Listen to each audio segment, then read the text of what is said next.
What's going on, brothers and sisters? Chris here from Namaste Gaming, and today we're going to be talking about the Dragon Bash Festival patch.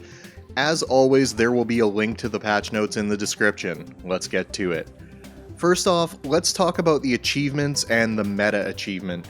If you were around for the Halloween or Winter's Day stuff, this will not be anything new to you. We're smashing piñatas, eating candy, and setting off fireworks. I normally skip this stuff because I'd rather be doing something that doesn't involve running in circles mashing my F key personally, but I'm not gonna lie to you guys, I think those shattered wings would look pretty awesome with my Twilight when I get it, and going for a legendary has given me a much higher tolerance for mindless grinding, so here we are. So let's talk about what you're watching in the background here. For those of you who haven't had a chance to try this out yet, it's Dragon Ball Arena PvP.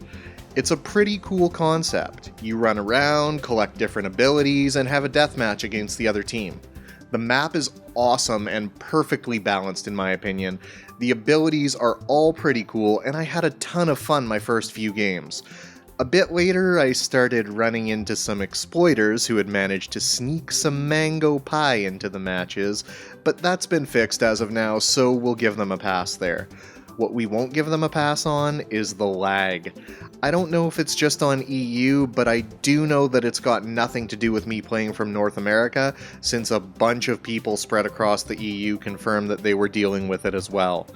I was rubber banding and getting shot around corners like Black Ops 2 on release night. It was not a good look.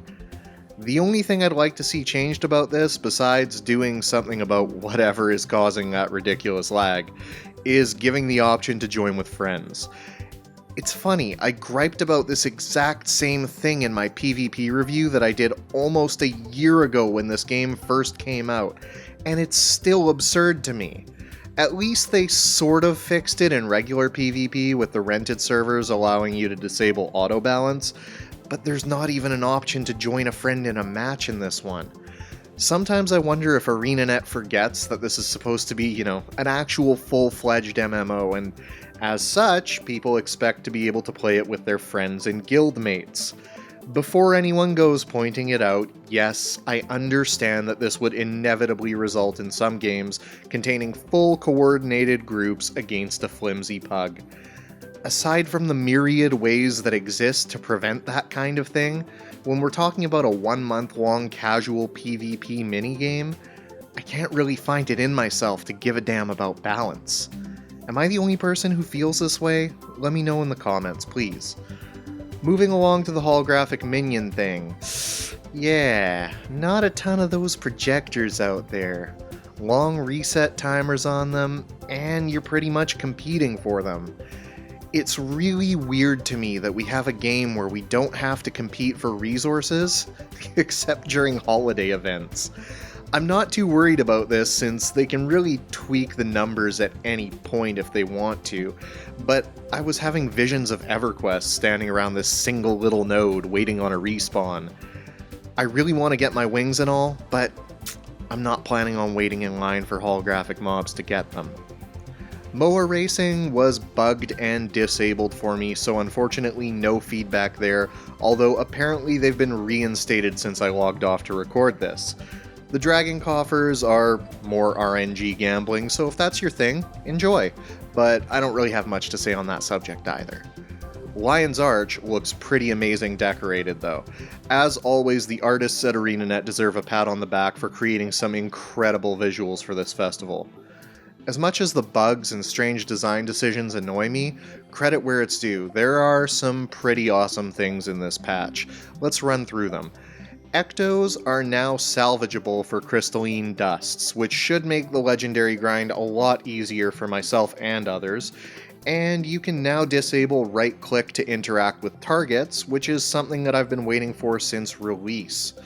Arrow Cart Mastery has been tuned so that it's no longer the single best choice for almost every World v World player, and ArenaNet gave some free minis to everyone who bought gems between launch and June 9th, so check your in-game mail if that happens to be you.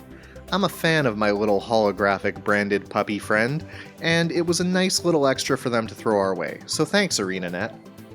All in all, while it could have been a bit more meaty and a bit less fluffy, at least there's no Karka, and the quality of life improvements are definitely welcome. I'm curious to hear what you guys think of the patch. I know that people seem to be pretty much divided straight down the middle, with some players hating festivals for the lack of actual content, and other players loving them for all the fun little cosmetic items and opportunities for achievements and titles, along with the overall atmosphere. I'm pretty much right in the middle. I wish there was more stuff to do, but Dragon Ball is pretty awesome, and man, am I ever stoked on getting those shattered wings. I want them now.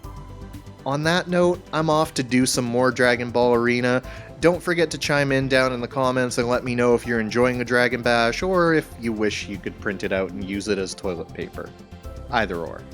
If you enjoyed the video, don't forget to click like before you leave, and if you're new around here, go ahead and click subscribe so you don't miss the next one.